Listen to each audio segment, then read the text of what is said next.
L'actualité sociale à présent en cette matinée sur Grand Lille TV. Les salariés licenciés des 3 Suisses de retour sur le devant de la scène du tribunal des prud'hommes hier à Roubaix. Plusieurs dizaines d'entre elles s'étaient réunies devant le tribunal pour affirmer leur détermination à poursuivre la procédure pour licenciement abusif.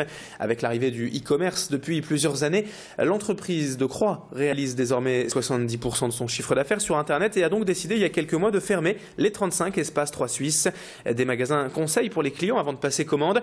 Et du coup, 149 personnes ont été licenciées récemment, et ce malgré les bénéfices réalisés par le groupe Auto auquel appartiennent les 3 Suisses, même si la société croisienne de vente à distance perd elle tout de même près de 40 millions d'euros par an.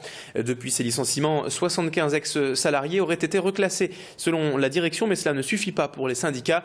Explication complémentaire avec la direction des 3 Suisses au micro de Macha Grenessen. À la suite de la fermeture des 35 espaces, on a mis en place un plan d'accompagnement personnalisé pour les 149 collaborateurs et collaboratrices qui étaient concernés par la fermeture des espaces. Aujourd'hui, nous avons 75% de ces collaborateurs qui ont trouvé une solution identifiée et qui sont maintenant sur une solution qui leur correspond. Les 25% restants ont identifié quelque chose et sont en phase de formalisation de cette recherche. Les solutions identifiées, ça passe par des reclassements au sein du groupe, c'est des contrats à durée indéterminée, c'est des formations diplômantes.